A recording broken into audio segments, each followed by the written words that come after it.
నమస్తే, మీరు చూస్తున్న లైవ్ నైన్ టీవీ. ఈరోజు మనము రాడికల్ నాయకుడి నుండి రాజ్యసభ వరకు, మున్సిపల్ వైస్ చైర్మన్ నుండి ఎమ్మెల్సీ డిప్యూటీ చైర్మన్ వరకు ఎన్నో ఒడుదుడుకులు అనుభవిస్తూ తాను కోరుకున్న లక్ష్యాన్ని చేరుకున్న వ్యక్తి డాక్టర్ బండ ప్రకాష్ ముద్రాజ్. అలాంటి నాయకుడితో ఇంటర్వ్యూ చేయడానికై మనం ఈరోజు రోడ్ నంబర్ 12 బంజారాహిల్స్లో గల మినిస్టర్స్ క్వార్టర్ నంబర్ 11 ముందు ఉన్నాము. అన్నగారు ఇంట్లో ఉన్నారా లేరా ఒక్కసారి లోపలికి వెళ్ళి ఒకసారి చూద్దాం. నమస్తేనా. నమస్కారం. ముదిరాజ బంధువులందరికీ నమస్కారం అన్న. ఈరోజు చాలా రోజుల తర్వాత మీకు తోటి అవకాశం దొరికిందన్న. ముదిరాజుల గురించి మీరు ఏం చేసింది అనేది చాలామంది తెలియకుండా కొంతమంది కొన్ని సందర్భాల్లో అడుగుతున్నారు. అంటే మీకేమిటంటే ఏం చేసింది అనేది పలు సందర్భాల్లో మీరు చెప్పారు. ఏమనంటే ఏం చేసింది అనేది నాది నేను చెప్పుకోవడం నాకు ఇష్టం ఉండదు. ఇంకోటి ఏదైనా కాంట్రవర్సీ చేసే వాళ్ళకు కూడా నేను దానికి సమాధానం చెప్పకుండా నా పని నేను చేసుకుంటా అనే ఒక గొప్ప మనసుతో మీరు చెప్పడం జరిగిందన్న. అట్లాగే మీరు ముందుకు పోతున్నారు. అయితే ఏంటంటే ఫస్ట్ మీ గురించి అసలు తెలుసుకోవాలని మేము ఇక్కడికి వచ్చామన్నా ఇంతమందిని. అయితే ఫస్ట్ మీరు చెప్పండి అన్న, మీరు స్టార్టింగ్ మీరు ప్రైమరీ ఎడ్యుకేషన్ కానీ మీ ఎక్కడి నుంచి మీరు జర్నీ అనేది స్టార్ట్ అయింది? నేను జన్మించింది వరంగల్లో. నా పుట్టుక ఎదుగుదల మొత్తం వరంగల్. ఓకేనా. వరంగల్ పట్టణ ప్రాంతంలోనే. మా నాన్నగారు బండా సత్యనారాయణ గారు, మా మదర్ బండా శకుంతల. మేము నలుగురు అన్నదమ్ములం, ఒక్క సిస్టర్ మాకంటే అందరికంటే పెద్దది. దాదాపు అందరు విద్యాభ్యాసాలు కూడా వరంగల్ జరిగినాయి. మా ఫాదరు మా ఇంట్లోనే చిన్న పరిశ్రమ ఉండేది ఆ రోజులలో. మీ ఫాదర్కి మీరు ఎన్నో సంతానం? నేను రెండో వాడిని. మీ ఫాదర్ మా తాతగారికి ఐదుగురు అక్క చెల్లెళ్ళు ఉండేవాళ్ళు. మా ఫాదర్ మాకు పప్పు మిల్లు, ఓకే, మిగతా కొంత అవి ఉండే.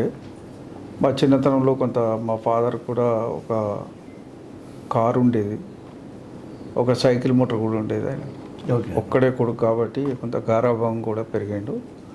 నేరళ్ళ మెయిన్ మాధవ్ గారు మా నాన్నగారు ఇట్లా క్లాస్మేట్స్ వాళ్ళంతా కలిసి చదువుకున్నారు. అట్లాగే పెద్ద విద్యాభ్యాసం చేయలే, కానీ తర్వాత కాంట్రాక్టింగ్ వర్క్స్లో మా ఫాదర్ కొంత నిమగ్నమైనాడు. ఆయన ఫ్రీడమ్ ఫైటర్ కూడా.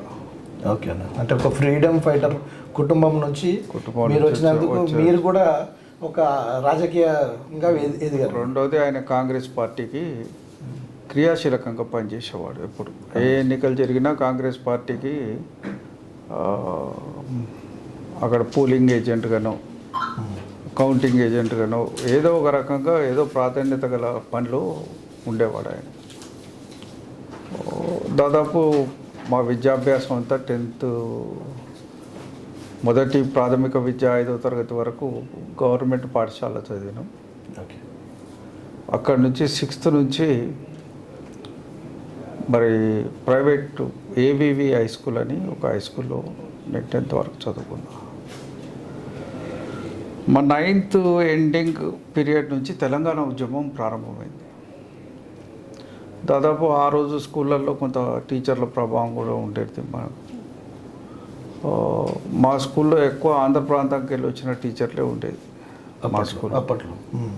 ఎందుకంటే అప్పుడు తెలుగు భాషలో ఒక పాఠశాల కావాలని ఆచార్య చందాకాంతయ్య గారు మా స్కూల్ స్టార్ట్ చేయించారు. అప్పటిదాకా మా దగ్గర ఉర్దూ మీడియం పాఠశాలలే ఉండేది. ఉర్దూ మీడియం ఉండేది. దాంట్లో ఏవి హై స్కూల్ అనేది ఎస్టాబ్లిష్ అయింది. దాని నుంచి అనేక మంది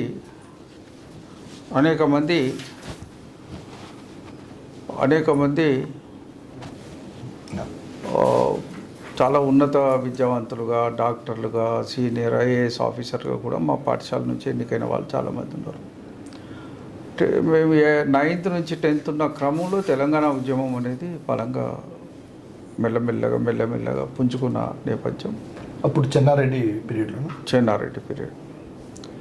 మేమందరం దాదాపు 69 ఉద్యమంలో మేమంతా భాగస్వాములమే.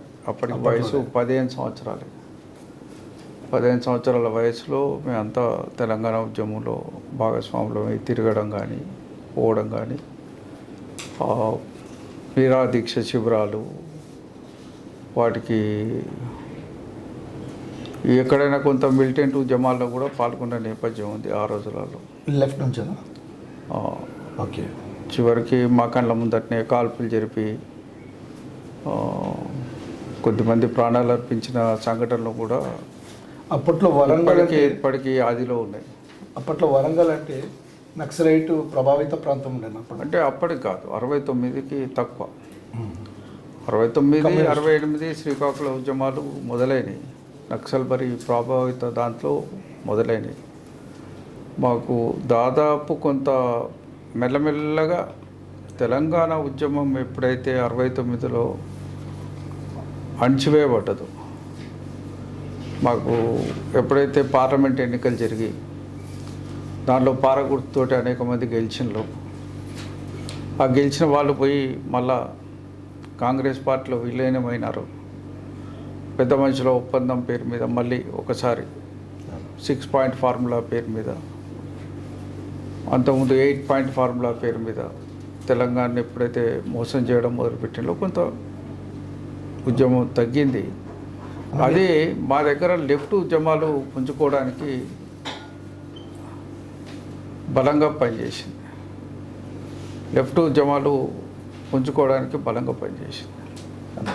అట్లా మీ క్వాలిఫికేషన్ మీరు యాక్చువల్గా నేను 1969 తర్వాత మళ్ళీ 72లో నేను ఇంటర్మీడియట్ కళాశాలలో జాయిన్ అయినా. ఫస్ట్ ఇయర్ జాయింట్ సెక్రటరీగా పనిచేసిన, సెకండ్ ఇయర్ కాలేజీ ప్రెసిడెంట్గా పనిచేసిన. మళ్ళొక్కసారి తెలంగాణ ఉద్యమం కోసం పనిచేయాలన్న సంకల్పం కొద్దీ డాక్టర్ శ్రీధర్ రెడ్డి గారు అప్పుడు విద్యార్థి ఉద్యమ నాయకుడు, వారు పనిచేద్దామంటే వారి నాయకత్వంలో అనేక సంవత్సరాలు తెలంగాణ ఉద్యమం కోసం కూడా మళ్ళీ తిరిగి పనిచేయడం జరిగింది. అప్పుడు ఆంధ్ర ఉద్యమం కూడా బాగా నడుస్తున్నది. ఆ రోజులలో కొంత వామపక్ష భావజాలం పట్ల ఆకర్షితులైనాం. ఇక 72 తర్వాత ఆల్మోస్ట్ 72 డిగ్రీ కాలేజీ సీకేఎం కాలేజీలో చేరిన.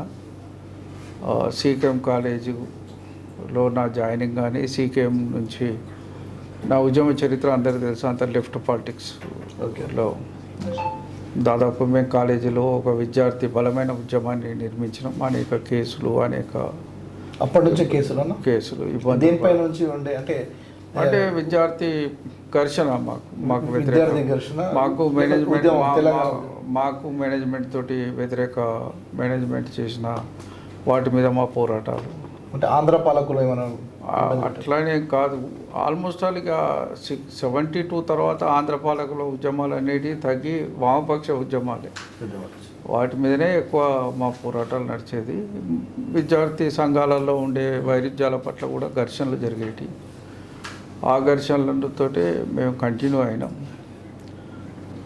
వాస్తవంగా అప్పటికే మీకు అందరికీ తెలుసు, 74 నాటికే హైదరాబాద్లో జార్జి రెడ్డి లాంటి వాళ్ళు ఉస్మానియాలో రావడం, కొంత ప్రగతిశీల భావాలన్నీ రాష్ట్రంలో అన్ని విశ్వవిద్యాలయాలు ఉండడం.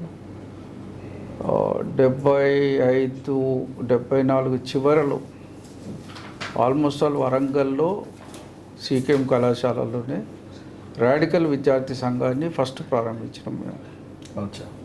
దాని తర్వాత అది వరంగల్లో మీటింగ్ అయ్యి వరంగల్ అయింది. తర్వాత హైదరాబాద్లో కూడా దాదాపు అదే నిర్ణయం తీసుకొని అదే రకంగా ఏ ఉద్దేశంతో రాడికల్స్ యూనియన్ అనేది మీరు సామాజిక మార్పు కోసం మేము చేసిందో, సామాజికంగా మార్పు జరగాలి, అట్టడుగు వర్గాల ప్రజలకు మేలు జరగాలి, అందరం సమానంగా బతకాలి, సమానంగా డెవలప్ కావాలి, అందరం సమాజంలో ఒక రకమైన స్థితిలోనే ఉండాలి అనే ఆలోచనతో మేము చేసిన పోరాటాలు తప్ప ఇంకోటి ఏం కాదు.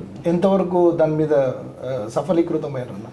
సరే, అది కంటిన్యూ అయింది. నేను ఒకటే రోజు కాదు, ఈవెన్ 75 ఎమర్జెన్సీ పీరియడ్ వచ్చింది, నా మీద వారెంట్స్ ఇష్యూ అయితే అజ్ఞాతవాసానికి వెళ్ళిన, పార్టీ కోసం కూడా పనిచేసిన.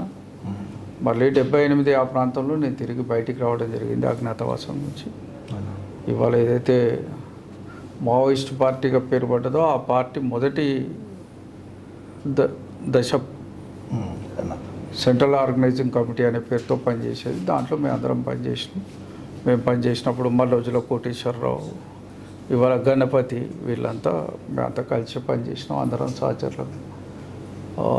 అనేక మంది ప్రాణాలు అర్పించిన వాళ్ళు కూడా ఉన్నారు. రాజ్ కుమార్ కానీ మిగతా మిత్రులు కానీ గంగన్నలు కానీ అనేక మంది ఉద్యమాల్లో మేము కలిసి పనిచేసిన వాళ్ళు ఇవాళ చాలామంది లేరు. ఎవరో కొద్దిమంది బతుకుంటారు. మీరు కాంగ్రెస్లో అదే అట్లా 78 వరకు కూడా నేను అదే ఆలోచనతో ఉన్నా. 79 తర్వాత కొంత ఆలోచనలో కొంత మార్పు. 79లో మళ్ళీ నేను 75లో డిగ్రీ డిస్కంటిన్యూ చేసి వెళ్ళిపోయినా. ఎమర్జెన్సీ పీరియడ్లో మాకు పార్టీ ఆ రోజు విద్యార్థి సంఘం పార్టీ చదువులు బహిష్కరించండి.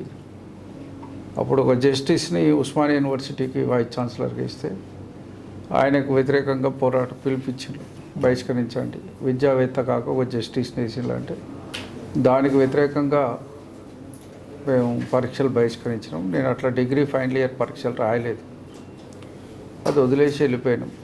78 తర్వాత మళ్ళీ బయటకు వచ్చిన తర్వాత ఉస్మానియా యూనివర్సిటీలో ఆల్రెడీ నేను రాసిన సబ్జెక్టులు పోను, ఆప్షనల్ సబ్జెక్ట్స్ మళ్ళీ ఆర్ట్స్కి తీసుకున్నాను. నేను science student, science student, BSc BZC నాది. కానీ లాంగ్వేజ్ పాస్ అయినా కాబట్టి ఆర్ట్స్లో ఎకనామిక్స్, పబ్లిక్ అడ్మినిస్ట్రేషన్ లాంటి ఆప్షనల్స్ తీసుకొని మరి డిగ్రీ పాస్ అయ్యి మళ్ళీ పీజీ ఎంట్రన్స్ రాసిన కాకతీయ యూనివర్సిటీలో పీజీలో జాయిన్ అయ్యాను. 79 to 81 నా పీజీ చదువులు. ఎందులో పీజీ చేశారు? Public administration. 81లో దాదాపు ఒక 12 ఏళ్ళ విరామం తర్వాత స్థానిక సంస్థల ఎన్నికలు ప్రారంభించాను. మొదట గ్రామ పంచాయతీ ఎన్నికలు. ఆఫ్టర్ పీజీ తర్వాత నా పీజీ నడుస్తుంది. ఓకే.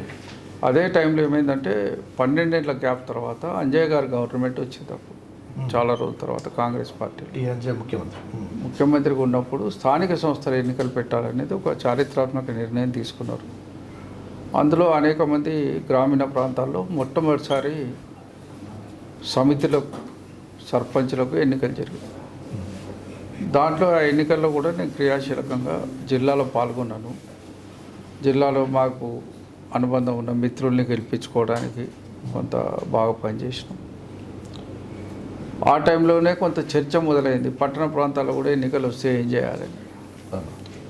అప్పటికే సరే నేను బయటికి వచ్చినప్పటికి కూడా ప్రజా ఉద్యమాల్లో కొంత విస్తృతంగా తిరిగేవాడిని కాబట్టి 78 బయటికి వచ్చినాక కూడా మీకు అందరికీ తెలుసు రమీజాబీ కేసు చెన్నారెడ్డి ప్రభుత్వంలో, దానికి వ్యతిరేకంగా కూడా మేము అందరం కష్టపడి పనిచేసి దాని మీద కూడా పెద్ద ఉద్యమాలు చేసినాం.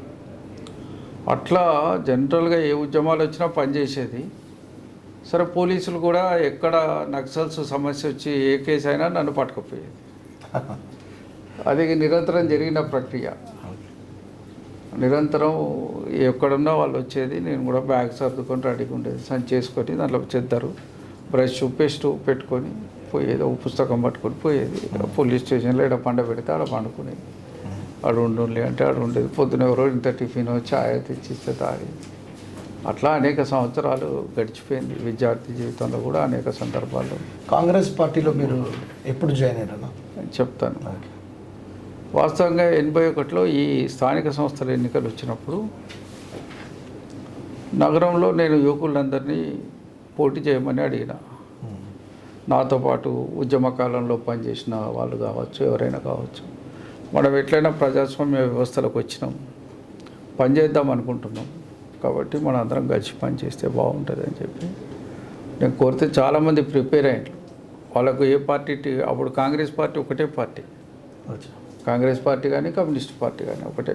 ఎందుకన్నా జనతా పార్టీ కూడా ఉండే కదా జనతా పార్టీ ఉన్నా మా దగ్గర అంత బలమైన పార్టీ కాదు. పార్టీ గారు. అయితే కాంగ్రెస్ పార్టీ టికెట్లు ఇస్తే గెలవాలి, లేకుంటే లేదు. జనతా పార్టీ కూడా కొన్ని టికెట్లు ఇచ్చేది, కానీ సాధ్యమైనంత వరకు యువకులకు ఎవరు గుర్తించలేదు ఆ రోజులు. వీళ్ళేంది వీళ్ళు పోటీ చేసేది అని వాళ్ళు ఇవ్వలేదు. సరే, నా దగ్గర కూడా మా డివిజన్లో కూడా పట్టణ కాంగ్రెస్ అధ్యక్షుడు ఉన్నాడు, నాకు సన్నిహితుడు, ఒక కుటుంబం మాకు సన్నిహితుడు. ఆయన కమ్యూనిటీ వేరైనా మేము వారిని గౌరవంగా తాత అని పిలిచేవాళ్ళం. వాళ్ళు కూడా మా ఇంటికి వచ్చి పోవడం, మా అమ్మ నాన్న కాళ్ళు మొక్కడం, దసరా పండుగ వస్తే ఇట్లా ఆచార వ్యవహారాలు బాగుండేవి మాకంతా.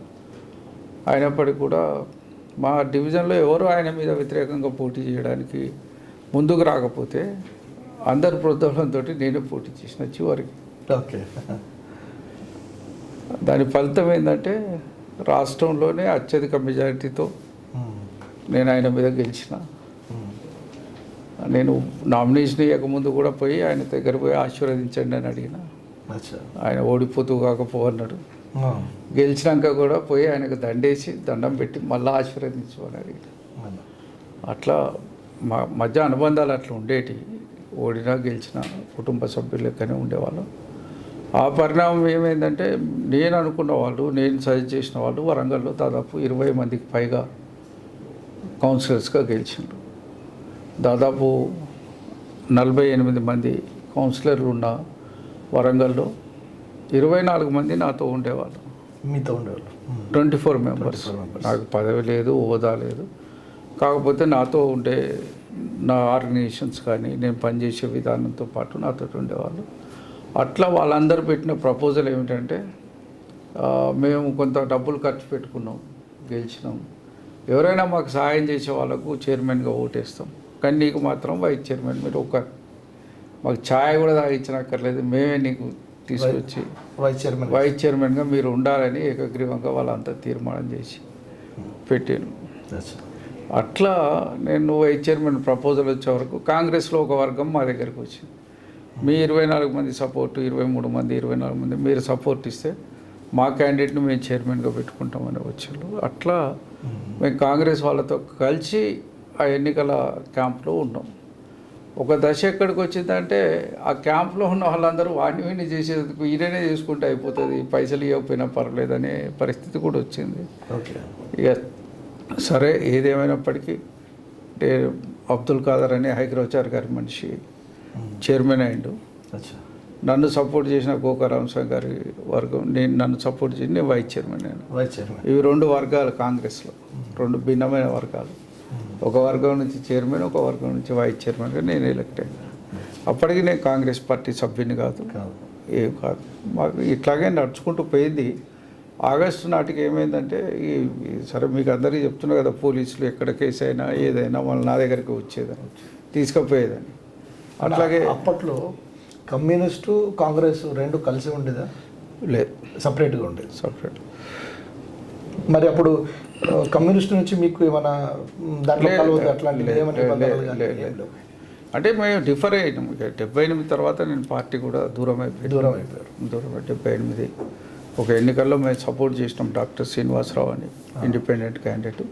అప్పుడు మేము కేవీ రఘునాథ్ రెడ్డి గారు మాజీ సెంట్రల్ మినిస్టర్ గారితో కలిసి పనిచేసేది. వారి కుమారుడు శ్రీనాథ్ రెడ్డి గారు ఇప్పుడు పబ్లిక్ హెల్త్ సొసైటీకి వరల్డ్ వైడ్గా పనిచేస్తాడు. ఆల్ ఇండియా మెడికల్ సైన్సెస్ మాజీ డైరెక్టర్ ఆయన. వాళ్ళ ఫాదర్ ఆయన కేంద్ర మంత్రిగా ఉండే, వాళ్ళ వైఫ్ కూడా డాక్టర్ ఉండే.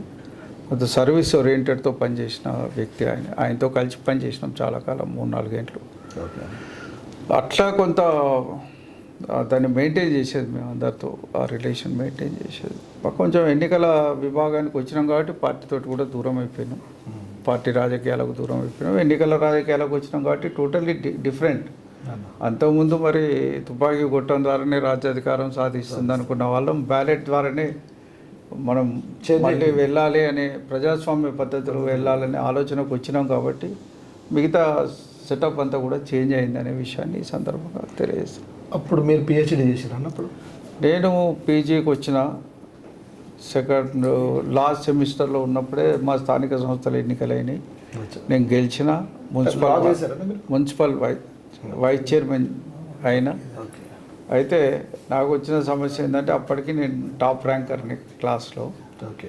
ఇక పోతుంది అనుకున్నా కానీ మళ్ళీ ఒక 15-20 రోజులు బాగా కష్టపడి ఎక్కడో కూర్చొని చదువుకొని రాసిన. యూనివర్సిటీ గోల్డ్ మెడలిస్ట్ నేను ఆ రోజు.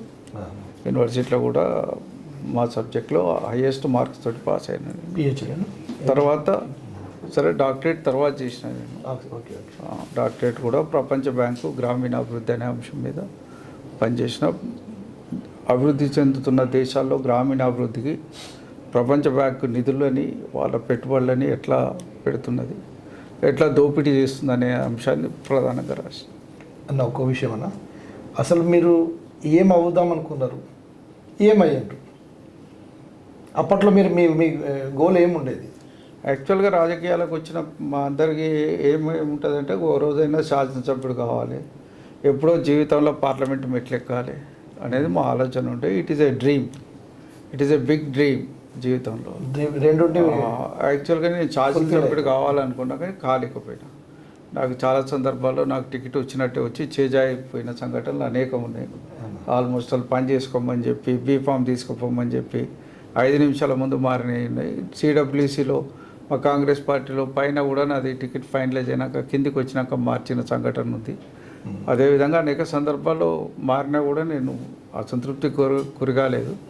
ఎప్పుడైతే అది రాలేదో రాజశేఖర రెడ్డి గారు సన్నిహితంగా ఉండేది కాబట్టి వారిని అడిగిన, శాసనసభకి ఇవ్వకపోతే శాసన మండలికి నన్ను పంపండి. అప్పుడు శాసన మండలి ఇంకా ఏర్పాటు కాలేదు, నేను పంపిస్తాను ఆయన మాట ఇచ్చిండు. ఏర్పాటు చేసే ముందు కూడా నాకు హామీ ఇచ్చిండు, తప్పకుండా నేను చేస్తా అన్నాడు. దురదృష్టం కాలేకపోయినా దాదాపు ఉండే. కాకపోతే శాసనసభకు పోవాలనేది బలమైన ఆశ ఉంటే పబ్లిక్ని డైరెక్ట్గా రిప్రజెంట్ చేసే అవకాశం రావాలి నాకు అని కోరుకున్నది, కాలేదు. కాకపోతే శాసన మండలి సభ్యుడైనా కేసీఆర్ గారి ఆశీస్సులతోటి ఇవాళ రాజ్యసభ సభ్యుడైనా, ఇవాళ శాసన మండలికి డిప్యూటీ చైర్మన్ అయినా, ఇవాళ ఒక హోదాలో పనిచేస్తున్నాం. ముదిరాజ్ కులానికి తెలంగాణ ముదిరాజ్ మహాసభకి అధ్యక్షుడిగా మీరు ఏ సంవత్సరంలో మీరు ఏర్పాటు చేశారు? అక్కడ నుంచి మీరు ఇది అప్పుడు కాంగ్రెస్లో కూడా ఉన్నారు అనుకుంటా. మీరు కాంగ్రెస్లో అప్పుడే కదన్నా రాజీనామా చేసి మీరు ముదిరాజుల సేవ చేయాలన్న కాన్సెప్ట్. వాస్తవంగా ముదిరాజుల సేవ, ముదిరాజుల సర్వీస్ విషయానికి వస్తే దాదాపు ఎదుగుతున్న మా జీవితంలో అది అంతర్భాగమైంది. నేను ఆల్మోస్ట్ 81లో నేను మున్సిపల్ వైస్ చైర్మన్ అయినా. వైస్ చైర్మన్ అయిన తర్వాత అప్పటి నుంచి కూడా మాకు పట్టణంలో ఉంటే అక్కడక్కడ ప్రాంతాలలో మామూలు మీటింగ్లు పెట్టుకుంటే అక్కడిక్కడ హోదాలు ఉన్నది కాబట్టి నన్ను ఆడ పిలిచేది, పోయేది. ఆనాటికి మా పెద్ద మనుషులు, కులానికి పనిచేసే పెద్ద మనుషులు నాతోటి నిరంతరం ఇంటరాక్ట్ అయ్యేవాళ్ళు. వాళ్ళు కూడా ఎక్కడన్నా సమస్యలు ఉన్నాయంటే వాటిని కూడా పరిష్కరించడానికి నేను ఎక్కడన్నా అధికారులకు చెప్పడము, చేయడము. అధికార పార్టీలో ఉన్నాం కాబట్టి అప్పుడు పనులు చేసేవాళ్ళు. అప్పుడే ఒక రకంగా షిఫ్ట్ అయింది. 1983 ఎన్టీ రామారావు రావడం ఒక షిఫ్ట్. ఆ షిఫ్ట్ అయిన క్రమంలో కూడా మేము తెలుగుదేశంలో కూడా వచ్చిన వాళ్ళంతా మాకు సన్నిహితులు, దగ్గర వాళ్ళు, నాతో కలిసి పనిచేసిన వాళ్ళు. పెద్దలు ముచ్చెర్ల సత్యనారాయణ గారు ఉంటే మంత్రి అయ్యిండు, నేను ఆయన కలిసి బీసీ ఉద్యమాల్లో కలిసి పనిచేసిన. అట్లాగే దయాకర్ రావు గారు ఉన్నారు, నాకు జూనియర్. ఆయన కూడా మీకు అనేక సందర్భాలు చెప్పండి. ఆయన ఇంటికి నాకు బీఫామ్ పట్టుకొస్తే కూడా నేను పోటీ చేయలేదు. నాకు తెలుగుదేశం బీఫామ్ తీసుకొని ఇంటికి వచ్చి ఆ రోజులలో పోటీ చేయమని చెప్పి. అట్లా మాకు అందరికీ సన్నిహిత సంబంధాలు ఉంటాయి కాబట్టి ఆ ప్రభుత్వంలో కూడా మన మత్స్యకారుల సమస్యలు కానీ, మన గ్రామీణ ప్రాంతాల సమస్యలు కానీ, మన ముదిరాజులకు ఎక్కడైనా గ్రామాల ఇబ్బందులు ఎదుర్కొన్న సమస్యలు ఉంటే ఇమ్మీడియట్గా రిప్రజెంట్ చేసేది మేమందరం. అదే దీంతో కొంత వర్క్ చేసిన నేపథ్యం ఉంది కాబట్టి ముదిరాజుల కోసం పనిచేయడం అనేది కంటిన్యూస్ ప్రాసెస్ మాది. 2014లో మీరు ముదిరాజ్ మహాసభ అనేది, మీరు తెలంగాణ ముదిరాజ్ మహాసభ అనేది మీరు రిజిస్ట్రేషన్ చేయించారు. అప్పటి నుంచి ముదిరాజుల మీద ఎక్కువ ఫోకస్ అనేది పెట్టి దీన్ని బలోపేతం చేసినారు అనడంలో మీరు ఎంతవరకు మీ పాత్ర ఉందని చెప్పచ్చు? యాక్చువల్గా 2014 it is a turning point ముదిరాజుల యొక్క దీంట్లో. అంతకుముందు మీరు కాసాని జ్ఞానేశ్వర్ గారు కలిసి పనిచేసినాము. 1998లో వారు అధ్యక్షుడు కావడానికి కూడా మేమందరం కారణభూతులమే. ఒక దశాబ్ద కాలం వరంగల్ కలిసి పనిచేసినాము. దశాబ్దం కంటే ఒక 2004 నుంచి 98 నుంచి 2014 దాకా దాదాపు కలిసి పనిచేసింది. ఎందుకు మీలో ఇది భేదాభిప్రాయాలు వచ్చా? ఎందుకు మీరు సపరేట్ అయ్యారు? మీకు తెలంగాణ ముదిరాజ్ మహాసభ అనేది సపరేట్ అనేది ఎందుకు చేశారు? ఇంకొకటి ఇంట్లో ఈటల రాజేందర్ అన్న పాత్ర ఉంది అని ఒక ప్రధాన ఒకటి ఆరోపణ అనేది ఉన్నది. ఇది ఎంతవరకు కరెక్టు? వాస్తవంగా ఎవరు చేస్తే సంఘం పుట్టింది కాదు. తెలంగాణ రాష్ట్రం వచ్చిన తర్వాత ఒక ఆలోచన, తెలంగాణ బాగుండాలి, తెలంగాణ ప్రజలు బాగుండాలి, తెలంగాణ ముదిరాజులు బాగుపడాలి అన్న ఆలోచన కొద్దీ మేము పనిచేయడం మొదలుపెట్టాం. తెలంగాణ శ్రీకృష్ణ కమిషన్ ముందట కూడా మేము రిప్రజెంటేషన్ ఇచ్చినాం. తెలంగాణ వస్తే మా చెరువులు కుంటలు బాగుపడతాయి, మా బతుకులు బాగుపడతాయి, మా జీవితాలు బాగుపడతాయి, ముదిరాజుల జీవితాలు కూడా కనీస విద్యా సౌకర్యాలు లేకుండా ఇబ్బంది పడుతున్నాయని శ్రీకృష్ణ కమిషన్ ముందు కూడా మా ఆర్గ్యుమెంట్స్ వినిపించినాం. తెలంగాణ ఉద్యమంలో కూడా మేము భాగస్వాములై పనిచేసినాం. ఆ రోజు మేము పనిచేస్తున్నది ఆంధ్రప్రదేశ్ ముదిరాజు మహాసభ. దాంట్లో కూడా నేను ఉపాధ్యక్షుడిగా, మా జ్ఞానేశ్వర్ గారు మా బోర్డులు ఎప్పుడు మారిస్తే అప్పుడు ఆ పదవులలో కొనసాగినాం మేము. ఒకసారి పొలిట్ బ్యూరో అనేది, ఒకసారి ఇంకో సంఘం మామూలు ఇంకోటి అనేది, ఒకసారి ఉపాధ్యక్షుడు అనేది. ఆయన ఏది పెట్టినా ఆయన్ని మేము ఎప్పుడు గౌరవించింది తప్ప ఎప్పుడు భిన్నంగా పోలేదు. అయితే వారితో కలిసి పనిచేసినాం. మీకు అంటే ఇంకో దీంట్లో ప్రధానమైన అంశం ఏంటంటే 2003 ప్రభంజనం కావచ్చు, 2009లో BCD నుంచి అయితే ఇచ్చిన పరిణామం కావచ్చు, దాంట్లో కూడా అందరం కలిసే ఉన్నాం, కలిసి పనిచేసినాం. దాంట్లో నేను ఆ సబ్జెక్టు వచ్చినప్పుడు దాని మీద మనం చర్చిద్దాం.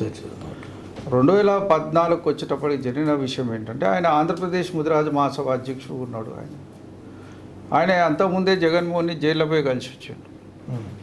తెలంగాణ ఉద్యమ కాలంలో పనిచేసే క్రమంలో మాకు అనేక ఇబ్బందులు ఎదురైనాయి. ఆంధ్రప్రదేశ్ అనగానే డాంబర్ రాసేది దానికి ఎవరన్నా, లేకుంటే నల్ల రంగు రాసేది. బస్సుల మీద కూడా ఏపీ అని ఎక్కడ ఏపీ అంటే మన దాంట్లో కూడా ఏపీ అని చేస్తే మేము చెప్పి వాళ్ళని బతిలాడుకొని మా జెండాని అవమానించొద్దని చెప్పి అప్పుడు ఏం మార్చినామంటే, మేము ఏ జిల్లాలో అయితే పనిచేస్తున్నాం వరంగల్ జిల్లా ముదిరాజు మహాసభ అని జెండా చేయించుకున్నాం. ఆ జెండాలో ఏం చేసినామంటే, మన జెండాలో ఉండే సింబల్స్ అట్లాగే ఉంచినాం, దానికి మాత్రం చుట్టూ తెలంగాణ బొమ్మ వేసినాం. ఇవాళ మీకు కనపడే జెండా అదే జెండా, తెలంగాణ ముదిరాజు మహాసభ జెండా. మేడ్ ఇట్ ఆన్ ఉద్యమానికి అవసరమైన రీతిలో జెండాను రూపొందించుకొని ఉద్యమాల్లో పాల్గొన్నాం.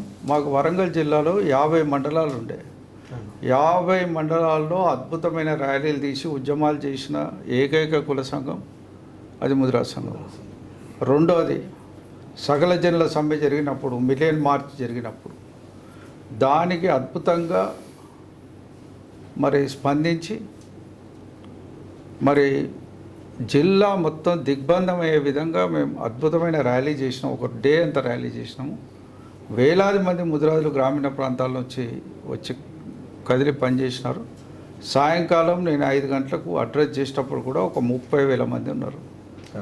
ఆ రోజు కాకతీయ విశ్వవిద్యాలయంలో ఉద్యమకారులుగా ఉన్న వాళ్ళని కూడా తీసుకొచ్చినాం. భద్రంగా వాళ్ళ మీద వారెంట్లు ఉన్నప్పటికీ కూడా భద్రంగా మళ్ళీ వాళ్ళు ఉన్న షెల్టర్లలో వదిలిపెట్టినాం.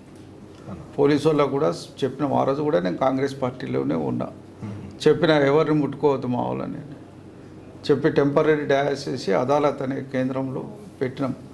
ఆ రోజు కూడా మన మీటింగ్కు అసలు మనకున్న జనం వస్తున్న ప్రభంజనాన్ని చూసి ఆ రోజు టీఆర్ఎస్ పార్టీ నుంచి మల్సనాచారి గారు వస్తే కూడా వారిని కిందనే కూర్చోబెట్టి దండం పెట్టినాం.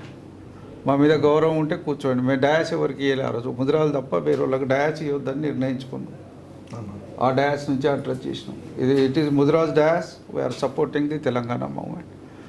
సీతక్క గారు వచ్చిళ్ళు, ఆరు కూడా వచ్చి కిందనే కూర్చున్నారు. ఆ ఫోటోలు ఆ వీడియోలు కూడా ఇవాటికి కూడా ప్రెస్ మీడియా దగ్గర ఉన్నాయి. అట్లా ఉద్యమ రీతిలో వచ్చినాం కాబట్టి మాకు ఆటోమేటిక్గా తెలంగాణ వచ్చినప్పుడు కూడా మా ముందట ఎజెండా ఏంటిది అనేది ఒక ప్రశ్నార్థకమైంది. జ్ఞానేశ్వర్ గారు అంతకుముందే జగన్మోహన్ కలిసి వచ్చిండు.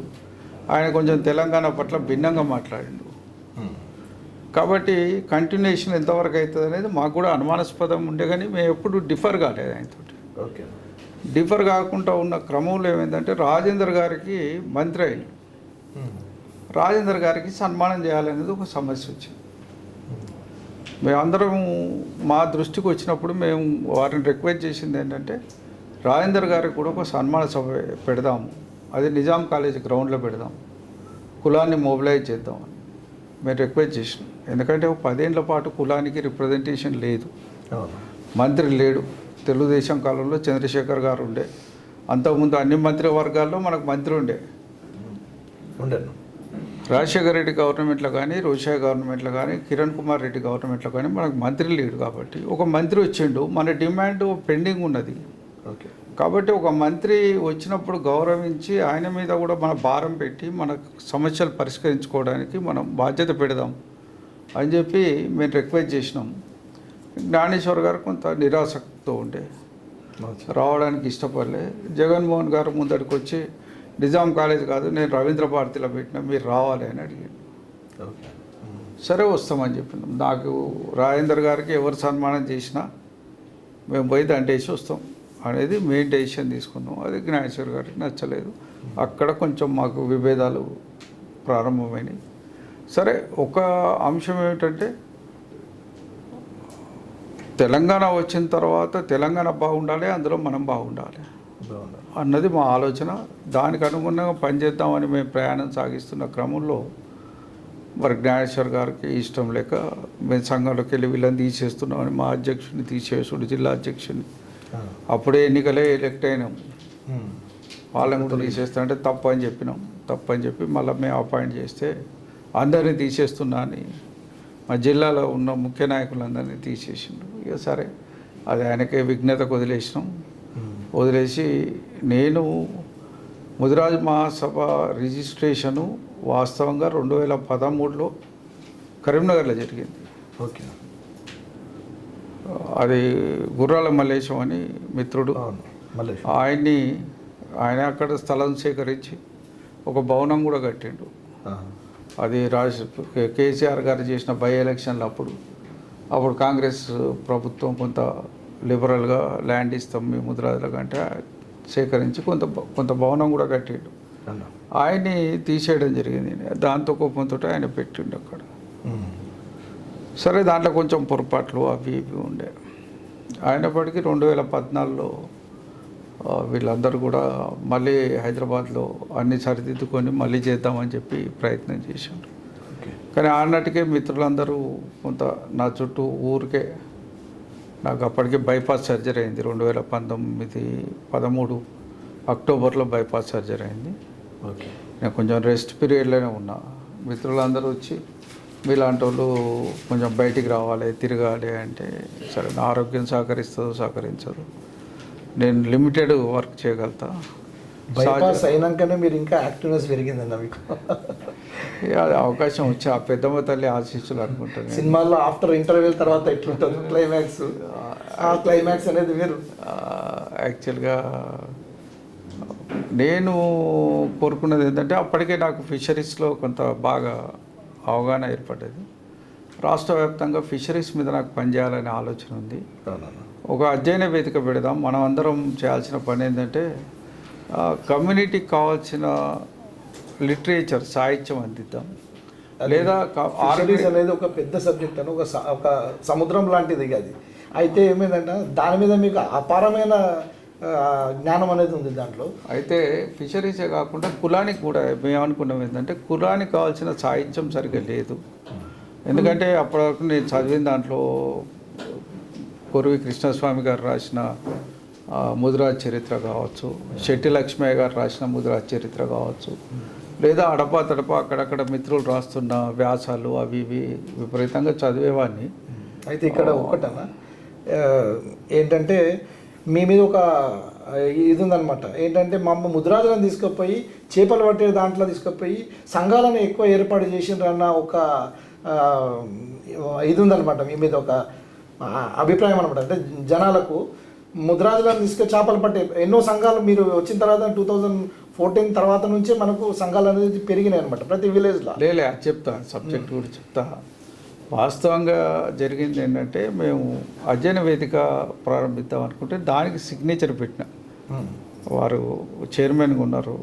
నేను దానికి రాములు గారు, ప్రొఫెసర్ రాములు గారు, నేను దానికి అధ్యక్షుడిగా సంతకం పెట్టిన. ఆ గుల్లపల్లి సీని గారు సెక్రటరీగా ఉండే అధ్యయన వేదిక అనేది కంటిన్యూ అవుతున్న క్రమంలో ముదిరాజ్ మహాసభ రిజిస్ట్రేషన్ మీద కూడా నేను సంతకం పెట్టలే. 2014 తెలంగాణ వచ్చిన తర్వాత with the permission of the Telangana government Telangana Mudiraj Mahasabha ఏర్పడింది. Telangana Mudiraj Mahasabha registration almost all Telangana ఏర్పడ్డ కొద్ది రోజులకే అయింది. అది అయింది కానీ నేను దాంట్లో సిగ్నేటరీ కాదు. నేను వద్దని చెప్పాను. వద్దు, ఒక సంఘాన్ని విడదీయాలనే ఆలోచన నాకు లేదు. ఆయన మమ్మల్ని దూరం కొట్టినా దగ్గర కొట్టినా ఏదో నడుస్తుంది, నడవని. మేము మాత్రం ఈ రంగంలో పనిచేయడానికి సిద్ధపడి ఉన్నామని చెప్పాను. సరే, అప్పటికే మిత్రులు కొద్దిమంది ఢిల్లీకి వెళ్ళడం, కోలీ సమాజ్ వాళ్ళ యూత్ కోలీ అని వాళ్ళని తీసుకురావడం, వీళ్ళని తీసుకురావడం. సరే, ఆ సమావేశాల కన్నా మీరు వచ్చి మాట్లాడండి అని చెప్పడం.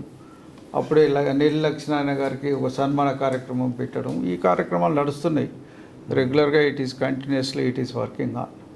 ఈ అవుతున్న క్రమంలో ఏమైందంటే మేము అసలు ఏంటిది కమ్యూనిటీ ఏం ఆలోచిస్తుంది అనేది ఒక మాట తెలుసుకోవాలని చెప్పి మేధావులందరినీ ముందర పెట్టి అక్టోబర్లో ముదిరాజ్ మేధావుల సదస్సు అని ఒకటి తెలుగు యూనివర్సిటీలో పెట్టినాం. తెలుగు యూనివర్సిటీ కెపాసిటీ 450 వరకు పడతారు కావచ్చు. మేము ఒక 500 ఫైళ్ళు తయారు చేసుకున్నాం. దాంట్లో మిత్రులు అనేక మంది పనిచేసినారు. పిట్టల రవీందర్ గారు కావచ్చు, ప్రొఫెసర్ రాములు గారు, ఈవెన్ అందరినీ పిలిచినాం మేము.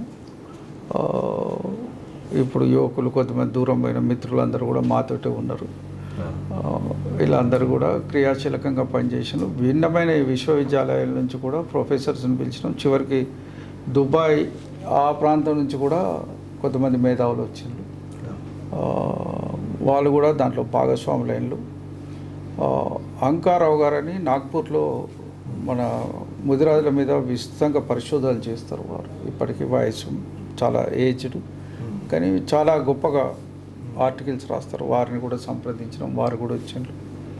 ఇట్లా మేము సదస్సు 350 మంది అనుకుంటే దానికి 3000 మంది పైన వచ్చింది.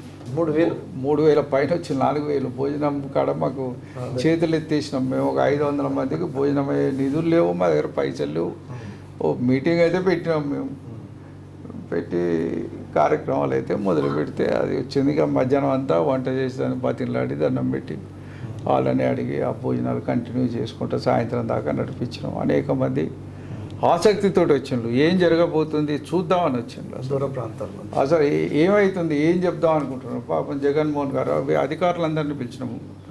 దినకర్ బాబు కావచ్చు, జయకుమార్ కావచ్చు, వీణా మేడం, ఆ రోజుకి ఇంకా ఆమె కమిషనర్గా ఉంది, పనిచేస్తుంది. వాళ్ళందరినీ కూడా పిలిచినాం. సమాజం ఆలోచించండి, ముద్రాల స్థితిగతుల మీద ఏంటిదో ఆలోచించాలని ఒక సదస్సు పెట్టినాం. అది ఒక రిమార్కబుల్ చేంజ్. ఆ సదస్సు జరిగిన తర్వాత కూడా మనలో ఉత్సాహం వచ్చింది. చాలామంది ఉత్సాహం వచ్చి ఏదో చేయాలి అని అంటే నేను వద్దని చెప్పి అంతకుముందు ముదిరాజు మహాసభలో ప్రాతినిధ్యం వహించిన నెల్లి లక్ష్మీనారాయణ గారు, పిట్ల కృష్ణ గారు, వీళ్ళందరినీ ఒక దగ్గర జమ చేసి అసలు జ్ఞానేశ్వర్ గారితో కూడా మాట్లాడదాం, ఆ జగన్మోహన్ గారు, వీళ్ళందరినీ కలిసి ఐక్యత చేసి అందరినీ జ్ఞానేశ్వర్ గారితో కలిసి పనిచేసేటట్టు ఒప్పిద్దాం. మేమందరం కూడా పనిచేస్తాం. జగన్మోహన్కు కొంచెం కీలక బాధ్యత ఇవ్వమని చెప్పి రిక్వెస్ట్ చేసినాం. అప్పటికి కొంచెము కాసన జ్ఞానేశ్వర్ గారికి మీకు కొంచెం భేదాభిప్రాయాలు ఉన్నాయి. దాని మీద రవీంద్ర భారతిలో ఒక మీటింగ్ పెట్టినాం. మేము దీన్ని రిజాల్వ్ చేద్దామని ఒక మీటింగ్ పెట్టినాం. దాంట్లో ఏదో ప్రెస్ వాళ్ళు ఏదో రాసిన కింద ఈయనని అధ్యక్షుడుగా అనుకుంటున్నారు అని. నిజంగా అప్పటికే ఆలోచన కూడా లేదు, నాకు ఏమీ లేదు. ఆయన చూడగానే తెల్లారైనా వీళ్ళందరినీ సంఘంలోకి వెళ్ళి తీసేసినారని ఆయన స్టేట్మెంట్ ఇచ్చాం. మాకు సరే ఇంత రెస్పాన్స్ వచ్చింది, ఏదో ఒకటి చేయాలి, మనం సమాజానికి చేయాల్సిన బాధ్యత ఉంది, దాన్ని విస్మరించొద్దు. అందరు నా మీద ఒత్తిడి, నీ ఆరోగ్యం బాగాలేకపోయినా ఏది లేకపోయినా నువ్వు ముందుకు రా, నువ్వు కొంచెం బయటికి వస్తే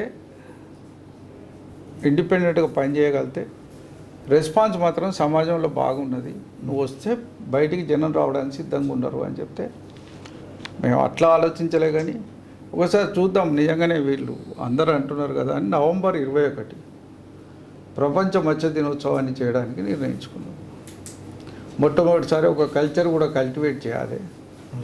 అప్పటికే నేను ఫిషరీస్లో బాగా పనిచేస్తూ వస్తున్నా కాబట్టి నా నినాదం ఏంటంటే ముదిరాజులే మత్స్యకారులు, మత్స్యకారులే ముదిరాజులు అనే ఒక నినాదం అక్కడ స్టార్ట్ చేసిన. దాని మా పోస్టర్ మీద కూడా టైటిల్ అదే, ముదిరాజులే మత్స్యకారులు, మత్స్యకారులే ముదిరాజులు. ప్రతి ఊర్లో విలేజ్లో మీ గురించి టాపిక్ వస్తే ఏమంటారన్న, ముదిరాజు బండ ప్రకాష్ అన్న తీసుకుపోయి ముదిరాజులను తీసుకుపోయి మత్స్యకారులు కలిపేసిండు, ఇవాళ చేపలు పట్టేటోళ్ళను తయారు చేసిండు అన్న ఒక, అంటే వాళ్ళకు మన సంపదను మనం కాపాడుతున్నాము మనకు అన్నది వాళ్ళకు కూడా తెలియదు. అట్లనే కాదు, విమర్శించే వాళ్ళు కూడా ఉన్నారు. మేము రాజులను తీసుకుపోయి చేపలు పట్టేటోళ్ళు చేసిందని విమర్శించేటోళ్ళు కూడా ఉన్నారు. డిఫరెంట్ యాంగిల్స్ ఉన్నాయి దాంట్లో. కాకపోతే ఐ విల్ ఎక్స్ప్లెయిన్. ఇక్కడ ఒక చిన్న బ్రేక్ తీసుకుందామన్నా, ఒక్క నిమిషం ఒక బ్రేక్.